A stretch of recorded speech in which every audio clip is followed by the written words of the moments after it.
coast to coast, it's your hosts, the Lombardi Leap and Mersey FB. This is Beyond the Frozen Tundra.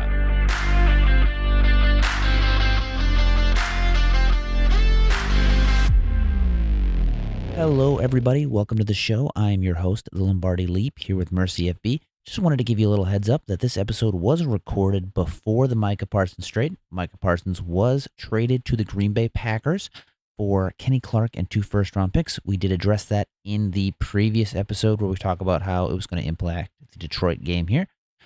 But thanks for joining us today, and let's talk about some Packers football. Specifically, Packers versus Lions, Week 1 at Lambeau Field. Gonna be a good one. Well, I hope it's better than years prior. Oh, I hope so too. We haven't won. The Lions have beat us, 4 years? 4 years at Lambeau they've beat us? Which is really sad to think about. That's pretty much almost their entire Jared Goff tenure, almost. Is it really? I think so. He was traded in 2021. Yeah. Oh, my goodness. Oh, man. I don't like thinking about that. Or 2020. I think he was traded 2020. Sorry. So almost the entire tenure of Jared Goff's career in Detroit. They've beaten us at Lambeau. I mean, there was the bad Rodgers one. Yeah. Rodgers' last game. He was responsible for 2 bad ones. One at Ford Field and then another one at Lambeau. So. Yeah. So, it's been, man, almost the entire Jared Goff. That is kind of, I don't like saying that because Jared Goff. Yeah, we'll see how he plays this year. I think one of the things we should address right away about the Detroit Lions. Before we do this, I want to say, talk about both years now, starting off with tough games. Week 1. Last year, Week 1 against the Eagles in Brazil, and now at least we're at home for this one, and you don't have to travel and like play on like a slip and slide. But a soccer field, yeah, a literal. No, dude, soccer people field? were slipping everywhere. That was brutal. That's hurt. Jordan Love got hurt too. I know, but now we've got the Lions at home. There are some important notes to talk about first, like the coordinator change. I'll let you handle that, and then I kind of want to talk about the Lions' health heading into this game. Yeah, definitely. So there has been a brain drain. It's very hard to come back from that typically. When a team loses both coordinators, they don't typically do too well in the season after that. Ben Johnson, as we know, is the head coach of the Bears now, so he stayed in the division. He still likes to talk about Matt LaFleur, though, which was kind of odd in their opening press conference. That was it always strange. seems like Bears. That was interesting. Rent-free, but what do you know? And then, who's their defensive coordinator? What was his name Aaron again? Glenn.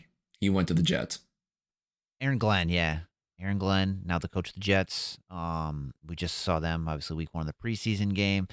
It's going to be interesting to see how that offensive system shapes up for Jared Goff. Obviously, they have like a great running back duo, I should say, in David Montgomery and Jahmyr Gibbs. And then defensively, that secondary has always been kind of shaky in terms of like their cornerback room. I know they did add DJ Reed, but with Aaron Glenn gone now, and I know you can get into this now too about the health with Aiden Hutchinson coming back from. I have another thing real quick. How old is David Montgomery? This is a tangent. Could we expect him to take a step back? 30?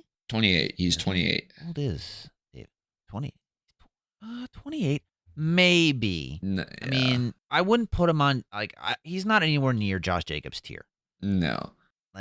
He could take a step back too. That's a good point. Anyway, going into what I wanted to talk about, the health thing for Detroit. Detroit's not looking great coming into this one. Taylor Decker, Graham Glasgow, both dealing with things. Terry and Arnold also dealing with an injury. Aiden Hutchinson might not be his same old self coming off that snapped leg. And then Aleem McNeil on IR to start the year. And it's Rakestraw. Rakestraw is done for the year.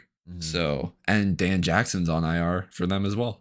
I don't really know. I mean, who do they have opposite of Aiden Hutchinson as well? Marcus Davenport. I'm not kidding you, and it's Marcus Davenport. And Al-Qadim Muhammad, who they released. Oh, boy. Yeah. That is going to be, that's going to be interesting to see our O-line. No, sorry, not Al-Qadim. They didn't release Al-Qadim Muhammad, my bad. They released Ahmed Hassanein. Okay. My bad. Okay. On that one. Still. Yeah. Marcus Davenport hasn't really panned out. Like, he was the first-round pick for the Saints, right? And on defensive tackle, they've got DJ Reader, Tyleek Williams, who they just drafted, Mekhi Wingo. Those are their top 3. So I don't really see, like, DJ Reader is getting older. Tyleek's more of a run defender. PJ Reader is, yeah. Our O-line versus their defensive line. That's going to be a battle to see who takes control early. It's whoever takes control of that one is early in the game is going to tell who wins. If we can pound the rock early, I would say that we have a good chance. If it's a little more 50-50, I'd say the game gets a little rockier. But going back to like, it's going to be hard for their new defensive coordinator to put the pieces together to the same effect that Aaron Glenn did if half their top guys aren't playing up to their full capacity due to injury. And here's the thing too, is if you give Jordan Love time, yeah, and you give Matthew Golden time, and Matthew Golden doesn't need much time to get open. But we've also seen what happens when Jordan Love has too much time. True. So there's a good middle ground there. But going to the Lions offensive line, I'm going to be the bad guy here who talks about it. They've basically redone their interior offensive line. Christian Mahogany and Tate Ratledge are now their starting guards, and they have kicked Graham Glasgow into center with Frank Ragnow's retirement. Love their guards. Love their offensive guards. Big Tate Ratledge guy. I think that him starting for his whole career at Georgia shows a lot about him, and he didn't give up many pressures. He's just been nothing but solid, and I think that's a great addition for the Lions. Mahogany was someone I liked coming out of Boston College in 2023. Yeah. Last year's draft. Draft. And I wanted the Packers to draft him. He was a 6th round pick. I wanted the Packers to draft Mahogany. He's a great offensive lineman. And they've just got like really powerful dudes there at O-line now. Which I think is because they want to run the ball too. They do want to pound the rock. They want Jahmyr Gibbs to have some free lanes along with Monty there. It's going to be a battle in the trenches, dude. There's no other way to put it. I think that people like Nazir Stackhouse might have work early and often in this game. Stopping the run. Kenny Clark's duties, his plate's going to be full when they're going to be running right at him too. And then going more into skill position players, the Lions found another 3rd round receiver, remarkably, in Isaac TeSlaa. TeSlaa? How do you pronounce I've that? seen people talk about him. Isaac TeSlaa, like he's a Detroit kid, I could say Detroit kid, but he always wanted to play for Detroit. To be fair, the clip of him walking into the pre-draft interview in Detroit wearing his own Detroit Lions jersey was kind of cool. That was a cool moment. Yeah, I was happy for him. Like I was very that was a cool moment. Like yeah. Surged late in the draft process too. I didn't hear his name come up much until after the combine. No, and everybody said people overdrafted him. Mm-hmm. They gave up a ton to go get him. They gave up like 3/3 to trade up and get him. So it's going to be an interesting matchup in a few specific places. Well, with their wide receivers, I mean, obviously they have Amon-Ra St. Brown. They have J-Mo. J-Mo and TeSlaa are bigger wide receivers. J-Mo's fast. I mean, Amon-Ra St. Brown's the slot.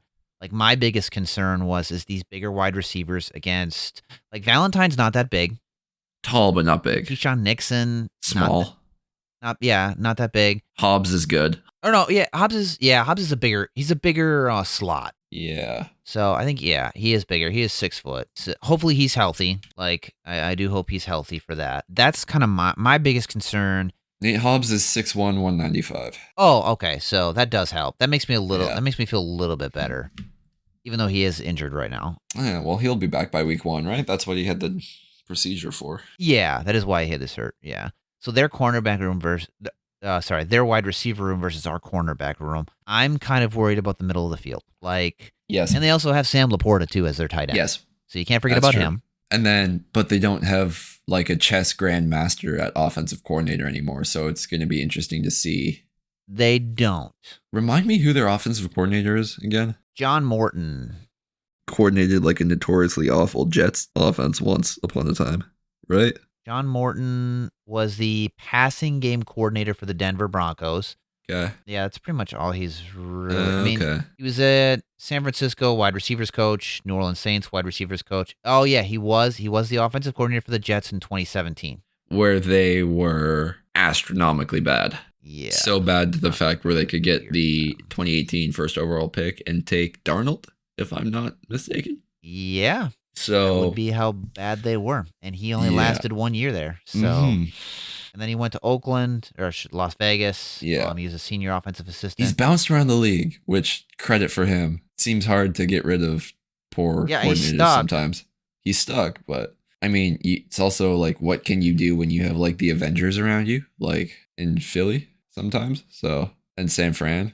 So if San he, Fran teams that have been able to so he's an elevate. outside hire, right? I believe so. No, maybe. Yeah, he's an outside hire. Yeah, he's an outside hire. Okay, Yeah, that's better for the because he Packers. was with because he was with Bo Nix. Like No he was way. the passing game coordinator for Bo Nix under Sean Payton. Yeah. They brought him over from Denver to be their offensive coordinator. So he's He an would have outside had hire. no control of that offense being around Sean Payton. This is going to be interesting to see just how much of a head coach the head coach is. I feel like I just had like a horrible controversial bit there saying that their offensive coordinator is going to be awful, but we'll see. Yeah, I don't know if it's the chips are not. I mean, the pieces are there, but I wonder if this is a scenario where if they looked at, oh, look at what he did with Bo Nix, let's go do that with Jared Goff again. Well, and the thing is, you got to look at who the offensive coordinator is and who they're dealing with at head coach in Denver. Like Sean Payton's a brilliant offensive mind. So he had Drew Brees with an aging arm and still managed to do pretty well with him. And Joe Lombardi is the offensive coordinator for the Denver Broncos. Yeah. Well. Yeah, it's going to be interesting to see what goes on there. And it's year 3 of Jordan Love now, his experience. I think his knee injury this past year has changed him for the better. I saw an interview where he said that his knee injury forced him to process quicker, which was something up to this point, which you did leave a little bit to be desired of him. You'd be watching the games and you'd be like, oh, Jordan, what's that? What's happening? Right? If he's able to process quicker, it would be a big win. And that's kind of both where he has grown as a quarterback and where it still might be a question. Because there's been a couple of questioning moments in the preseason drive, or that first preseason game against the Jets. And then he hurt his thumb. Yeah, non-throwing thumb, fortunately. He got the surgery. He says he's going to be good to go. You brought up Jared Goff, and obviously we mentioned new coordinator. I've kind of said this before. We've talked, but Jared Goff, I think he probably peaked last year. Oh, yeah, Like, 100%. is that ridiculous to say? Like him being in MVP conversations this last year felt a bit ridiculous to me. Even I will say, as a biased Packers fan, when watching Lions games, it never felt like he was doing anything more than what was being like asked of him, like scheme wise, and he was just kind of like managing it. Oh yeah, absolutely. Well, like I can't remember, was it the second Detroit game? Yeah, we rattled him in that one. He looked a little. Yeah, and he was like, he gave us pick after pick. And the playoffs there for Detroit against Washington, that was one where he made some questionable decisions as well. People have started to talk about Jared Goff in the superstar level of quarterbacks, and I'm not saying he's not like he's a good quarterback. He's just not like a superstar quarterback to the dudes where you see them elevate the team around them. Yeah. Where to an extent, like Josh Allen, Lamar, Joe Burrow, and Jordan Love in the last half of 2023, when they brought the team, when he brings the team up around them and it's all like succeed. That's kind of the discussion you have to have around Jared Goff. Is he's a good quarterback. He may not be a great one, and the closest you saw to him being a great one was last season. Yeah, it was last season. I mean, everything was firing on all cylinders. They had the run game going. They had wide receivers catching the ball. It was quite fun to watch, we'll say. Packers fans. At times it was. To watch. Yeah, it was fun watching them lose too, like in the playoffs. Like I enjoyed that, but I mean, there were times where Amon-Ra St. Brown would do stuff, and Jared Goff would throw a ball to him. You're just like, oh my goodness. Yeah. Like, how is he that wide open? And there were also times when he'd throw a ball to like Amon-Ra St. Brown and it would be like slightly in front of him or slightly behind him. So, and we've already talked about like our O-line versus D-line matchups as well. Zach Tom, right tackle, got paid. I think I'd give the edge to the Packers O-line. And then for like our defensive against their D-line? Going against the Lions D-line, I would give the edge to the Packers offensive line. And it will be entirely dependent on how well the Packers interior plays for their D-line to disrupt the Lions pass or to disrupt the Lions passing game and like the run game as well. If you can force the Lions to shift the double team off of Rashawn Gary, I think that will be a big factor in the game. If someone else emerges quickly to I where do they think can too they're going worry to try and about, contain the run game. I think it's going to, I think a lot of it is going to be try and contain it in the pocket and have edge trigger on anything that moves left or right. Push the middle. Like you said in the last episode too, like we got that hockey rotation at defensive tackle, so use it.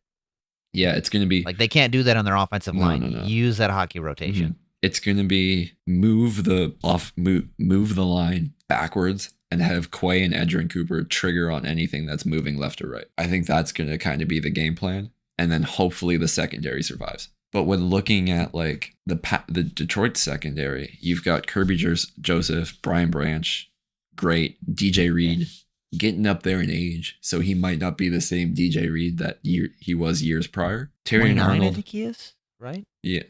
Terrion Arnold a little hurt right now, so he might not be coming into the game 100%. So there are these question marks. But I do think that with the injuries to Detroit's defensive line, Josh Jacobs can have a monster first game. And that's probably what you'll see for the first couple drives is they'll just keep handing the ball off to Josh Jacobs. Yeah, they'll definitely feed him. Which is, that's typically how they like to start games, bring everybody up. I know you talked about Kirby Joseph. ACL demon. He just likes taking them. Yeah. So that was a cheap shot. He's not, but hey man, we got you 3 times on film now doing it. Sorry, not sorry. Yeah, calling it out, and the rest of the NFL says so otherwise. So they had their good safety duo. They're gonna have to help. They're gonna have to do one of two things. They're either gonna have to help their secondary because I don't know who's playing opposite of DJ Reed right now. I don't, because like you said, Arnold's hurt. Rakestraw's done for the year. Yeah, like Arnold's. I don't even know who's their backup. Who's their third string? I really hope ESPN's up to date right now. No, he's their backup nickel. Oh, he's their backup nickel. Amik Robertson too in the nickel. Like he's shown some metal. Like he's a pretty good nickel defender. Their backup is between Rock Ya-Sin or Khalil Dorsey.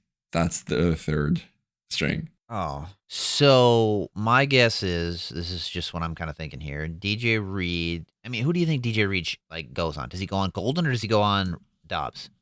Dobbs. So Golden might. I'm like, here's my bold prediction. Okay, I think Golden versus the Detroit Lions, 100 yards, 1 touchdown.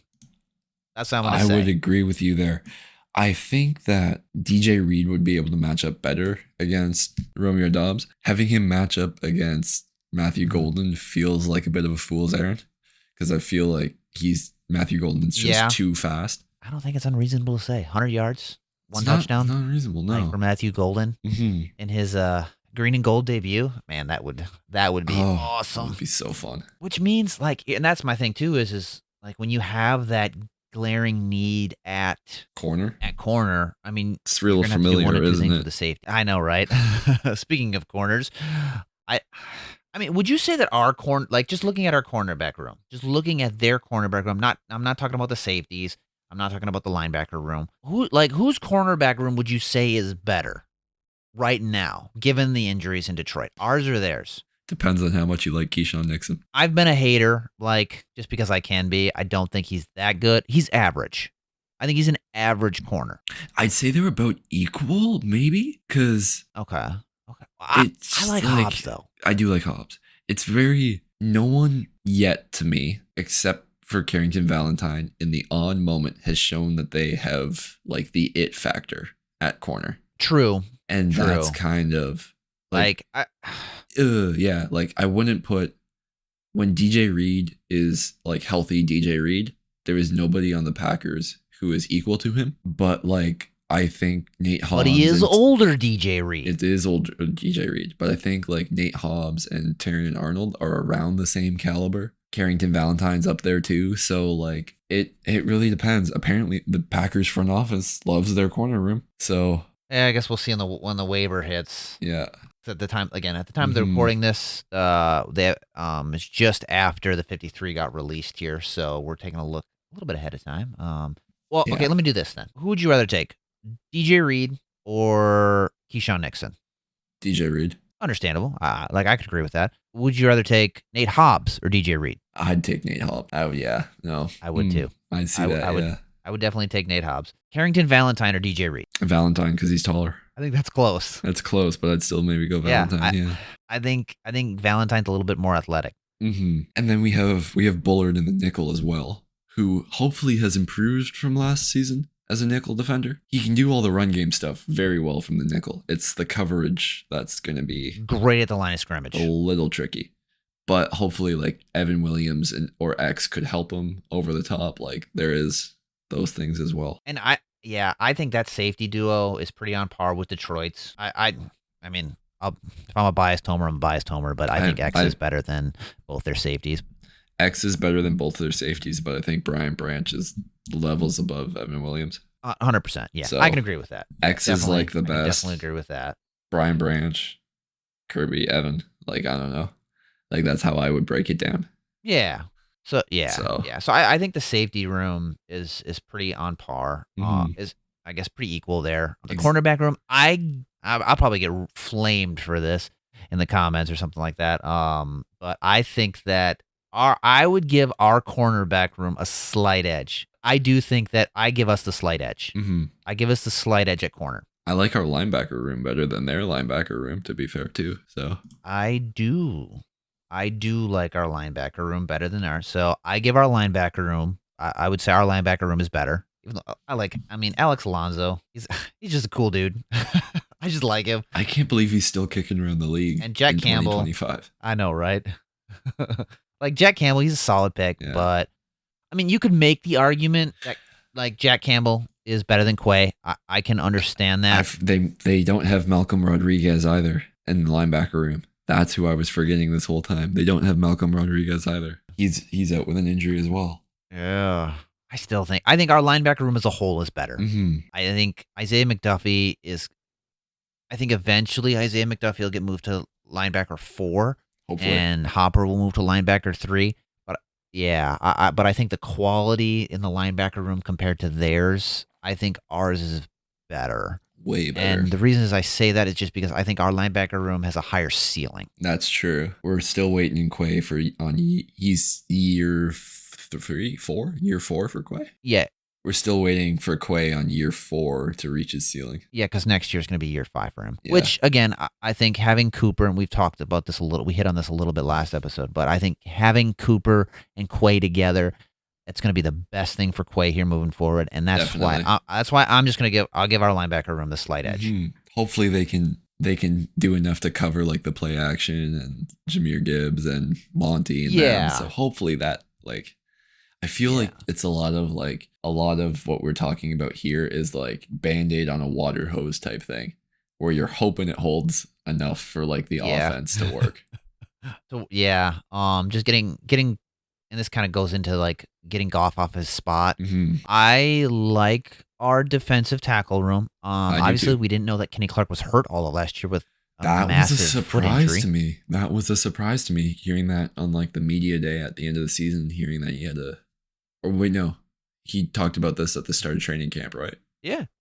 Yeah. So hearing that was it was like, oh yeah, I was hurt last year with a really bad foot injury. Like for the whole season. I was ragging on you all year, buddy. Yeah, I was like, I am so sorry. I just thought you were like slowing down in your old age, even though he's only been in the league for 10 years and he's only 18 years old. The running joke with Kenny Clark. Wait, what is it? He's only 2 years older than Devontae Wyatt, which is crazy to me. Wyatt was old coming out of Georgia too. I think he was drafted at like 24, I think. Yeah, Wyatt was an older prospect.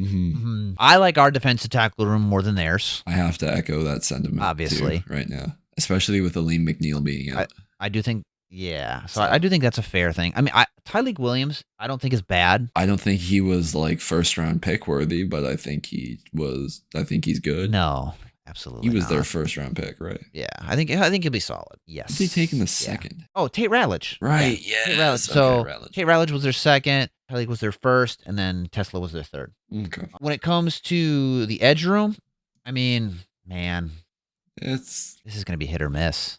It's going to depend on Aiden Hutchinson If Aiden Hutchinson is still Aiden Hutchinson, I'm not going to bet against Aiden Hutchinson. And that's one of the key matchups, right? Aiden Hutchinson versus Zach Tom, and like the Lions secondary versus Matthew Golden's speed and everything. Like, this is going to be something. Yeah, so that is definitely going to be a matchup to see. I mean, you just paid Zach Tom money to be your starting right tackle here for the foreseeable future. And then you have Aiden Hutchinson coming back from injury. So that's going to be a really important matchup. I think he can handle it. I'm going to give – I do too, 100%. Like, I think that Zach Tom has the finesse to be able to handle it. I like his technique, and I think he's only gotten better. It's a great deal. It was a great deal for the Packers, and I do think that Zach Tom is going to be an ascending right tackle here. So, but if I have to give an advantage here, I would give the advantage to Detroit's defensive end room right now. And that's purely based on what I think Aiden Hutchinson is and what he can be. Yeah, LVN and like Gary, like people rag on Gary, but so good in run defense, dude. So good in run defense. Yeah, he's a good all-around, which is good. You need a good all-around defensive end. Like, I still would like a guy who can rush the quarterback a little bit better, but like for what we get out of Gary and the contract and where the contracts are going for these defensive ends, I think it's a great contract. I think he's a hit on a draft pick, but a lot of people just aren't going to appreciate it, unfortunately. So that's their defensive end room. Now, if we look at these rooms kind of side by side here. Yeah, taking a look at like key our wide receivers versus their corners. I take our wide receivers. I think people like Matthew Golden is going to have a big game. So will I think Malik Heath will sneakily have a big game as well. You think so? I think so. He's making the roster today. That's my bold prediction. It's because he's someone who you throw to and he'll catch it, dude. Like he's kind of been that possession guy. And then our defensive line against their new interior guards, welcoming them to the NFL. Like, I think that will be some. Yeah, I think Hafley's going to put on played against like he's a sophomore now in the NFL, so he's had some competition before. But I think like having it be Tate's first test will be an interesting thing. And isn't it so nice to not have to worry about kicker week 1 going into the year? Kickers. Yeah. Thank you, McManus. We are so glad to have you. Man, it's so nice to sleep well at night knowing I have somebody who can kick a 52-yard field goal and not have to worry about it. Is the Lions game part of the gold package? Like this, is it part of like the gold package so our fans won't be as like loud? No. It's like a normal game? I don't think so. Okay. Yeah, I don't think they do the gold package was a little the first game of the year. No was like, you didn't realize, and then I was just spoiling it for you, but I was just asking the question. Oh, man, you got me. I was worried there for a brief second. I had to think about it. If it was going to be the gold package, we'd be so screwed. I was like, not the gold package. Oh, my goodness. This guy. Yeah, I don't think they do it that early. Yeah. I do know. I think they have the Bears and a Vikings game, too, for the gold package, which is ridiculous. I can't wait to see what kind of chaos Hafley does, though. I think he'll probably be like, this is year 2. Let me just do some wild things. It's like, you thought you saw stuff in Denver as the passing game coordinator, buddy. Do I got a show for you? Yeah. So I think he's really going to stifle Goff. I think the offense is going to sputter. And that means we get have to have a good turnover margin from that, right? If we just keep it steady and they sputter. Yeah. I'm going to say 2 picks.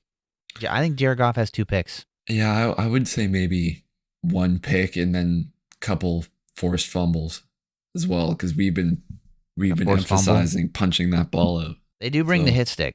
I mean, you have hitters in Cooper, you have hitters in, I mean, Quay's a hitter.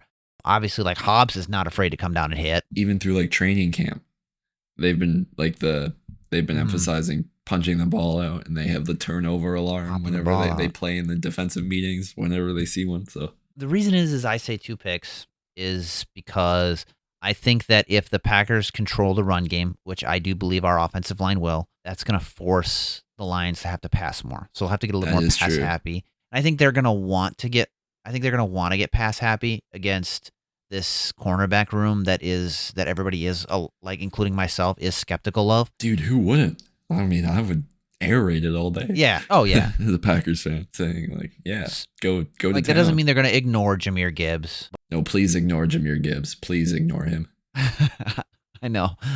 For our sake. Even though I like our run defense. I do. Mhm. I like our run defense. It was nice not having to worry about if we're going to get gashed every single game like for the past 10 years. So that was a wonderful surprise. Like Jahmyr Gibbs, amazing running back in the NFL, running that tandem with David Montgomery. I give our run defense the advantage there, even though they are good. Like I said, they're a good running back. I just think that Detroit's going to want to test that secondary of ours. There's our bold takes there. We're gonna I know it's a bold take. Test our secondary. Test our Jared Goff, secondary. test our We're gonna- secondary. Please do that. it. But no, I genuinely think like the stat line for each QB will be like around 250 passing yards, and then maybe a little less for Jared Goff. But I think if Josh Jacobs can get to around the 100-yard mark, that would be great as well. Or hell, even if Jordan Love throws for 350 or 300, what's the highest he's gotten in a game? The playoff game against the Cowboys. I believe so. Because I feel like he lit them up. Oh, dude. Jerry Jones says it's the worst loss he's ever had. Yeah, understandable there. And we see them week 4 or something like that too. We see them we see Dallas early in the season as well. We're just getting ahead of ourselves here. I mean, last year, Jordan Love's passing high was 274 against Miami. Let's go to 2023. His passing that makes high sense. is 284 in the loss to Tampa Bay. No, wait. 289 in the loss to Pittsburgh. Really? No, interesting. Wait, no, sorry. I'm third time's the charm. 316 in the win week 18 against the Chicago Bears. Oh, okay. That's against the Bears. Go figure. Yeah. That's the Always has that's to be his against the Bears. passing record.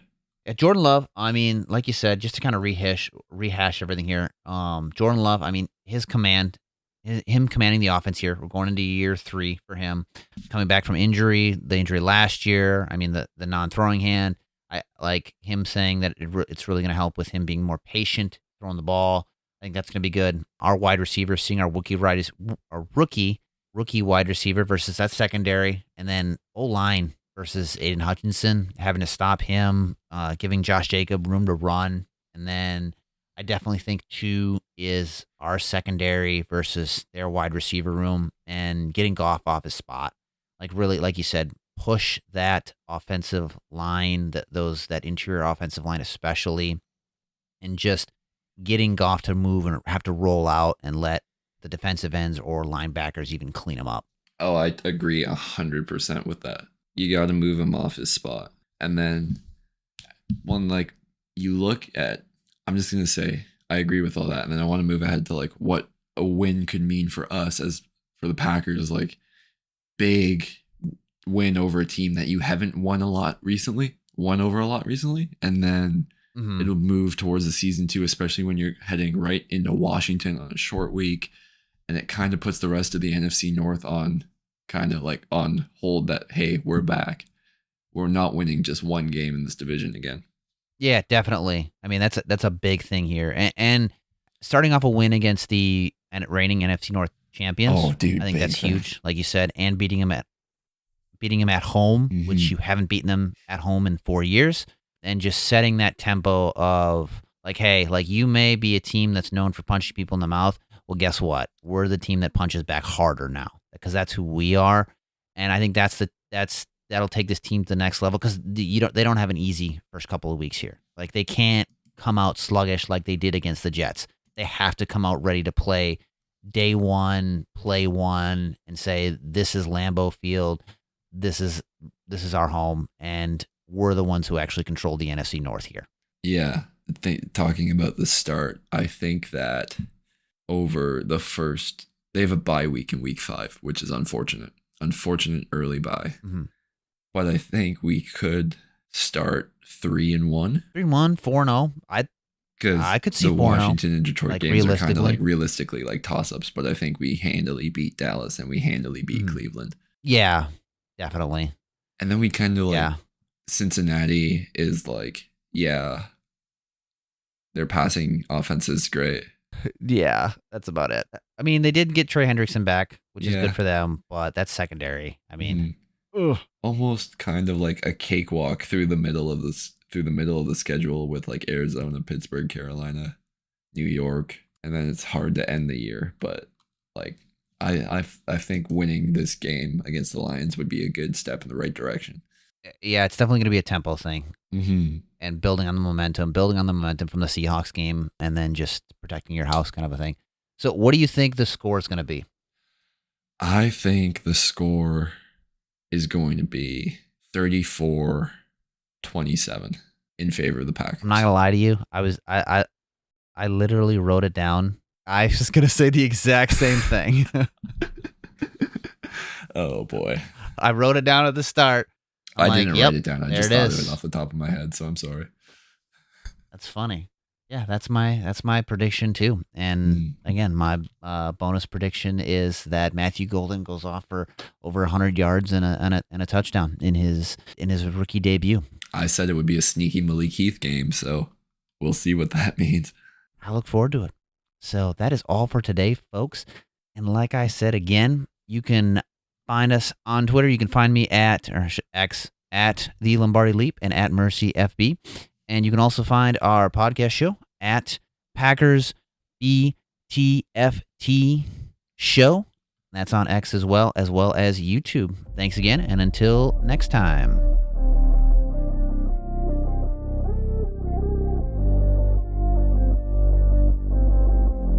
To Packers fans coast to coast, thanks for going beyond the frozen tundra.